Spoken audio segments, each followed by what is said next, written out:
and the smartest man alive, Reed Richards of the Fantastic Four. Fantastic Four. Didn't you guys chart in the 60s? There comes a time in life when you search for someone. Nerd Mafia, forget about it. We run laps in 12 parsecs, maybe less, and done flat. A good fella here to bless them all with fun facts. Leave the gun. Take the cannoli. What's good, YouTube? This is Nerd Mafia, and whether you're an old or new viewer, welcome to the family. In this video, I'm going to try and flesh out the way that the MCU will introduce the Fantastic Four. Before we get started though, I need you to stretch out your fingers or thumbs and click on that like button, and then yell flame on before you tap the subscribe button if you haven't already. Then, set notifications to all videos in order to join the nerd mob and never miss out on another video produced by this channel. Also, join the Discord to stay up on channel news, talk spoilers, or just hang out and goof around with like-minded people. All links can be found in the description. Now, let's get into it. So many times when people talk and theorize about the Fantastic Four joining the MCU, they immediately jump to them having to be from another universe and then joining the 616.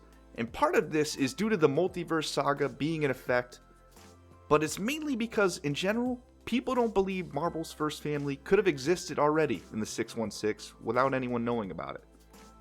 I think we get this idea because of how us, as the audience, were first introduced to the 616 universe with Iron Man.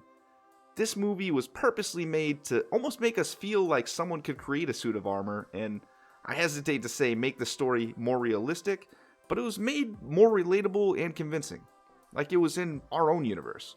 What we fail to dwell on, though, is this is also a world where World War II exposed the Earth to Captain America and the existence of a super soldier, Hydra operating within Nazi Germany, and a whole infantry battalion witnessing its Tesseract-powered weapons. Case in point, long before the present, Earth 616 had been exposed to superheroes.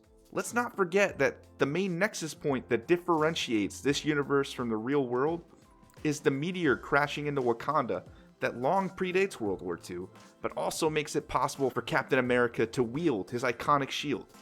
Basically, what I'm trying to get at and really drive home here is that it's not out of the realm of possibility that the Fantastic Four existed in this universe already, especially if they did so in the 60s, as rumors have been suggesting. And I also suggested this immediately after watching Multiverse of Madness and deciding while Stephen Strange may have been literal when he said this about Fantastic Four.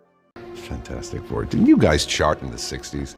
This is also a brilliant way to hint that Reed Richards' Fantastic Four also existed at the same point in time that he's referring to. So when we think about this concept, there's another variable that's been in play since Iron Man 2. In a deleted scene, Tony Stark referenced, "Tap the Oracle grid. I need some stuff out of storage. Give me everything from projects Pegasus, Exodus, and Goliath." two of the three have already been addressed. Pegasus involves the harnessing of Tesseract energy, and we witnessed this in both the 2012 Avengers movie and Captain Marvel movie that takes place in the 90s. Project Goliath is referenced in Ant-Man 2, and it had to do with Lawrence Fishburne's character, Bill Foster, working with Hank Pym to achieve the height of 21 feet using Pym particles. Exodus has never been mentioned. If we look at the meaning of Pegasus, it's a winged stallion from Greek mythology, but also a constellation representing many stars, making it an appropriate name for a project originally involving a light-speed engine, or the Space Stone. If we look at the meaning of Goliath, it was a biblical character of great size, or in general terms, a giant. Again, tying it into growing from Pym particles makes it an appropriate name for a project. Now, Exodus can be defined in a few ways. Biblically, it is the title of a chapter of the New and Old Testaments of the Bible, and would mean the departure of the Israelites from Egypt. Literally, it would mean the mass departure of people. It's also derived from Latin and Greek word exodus, meaning the road out. Besides Exodus, the two other projects have a very purposeful name, and all three are SHIELD-specific projects. I think the Fantastic Four will not only take place mostly in the 60s, but there's a chance the world, or at least Americans, know exactly who they are and what they're capable of.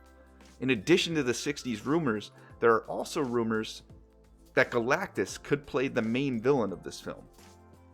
If this is the case, if Galactus, a world-devouring being, is the main villain, this is where I believe Project Exodus comes into play. And if you already know where I'm going with this, hit me with a hashtag nerdmob in the comment section. Just think about it. Galactus has been detected, and it's been determined Earth is his next target. Marvel's first family needs to either stop him or get as many people as possible off the planet. A mass exodus, if you will, is the backup plan. Now, this is the 60s and the space race is fully underway. Maybe the team fights or lures Galactus away under the guise of the space race or space exploration, under the guise of space exploration, travels through a black hole or wormhole, I don't know what you want to call it, and that's how they find their way into our time. Seems logical, but this is all probably a crazy reach, and we might all look back and laugh at it. Anyway, I shot my shot. I'm just a guy recording content in a basement. Let me know what you think about this theory in the comments. Like the video and subscribe if you're new. That's all I have for now. Till next time, I'm out.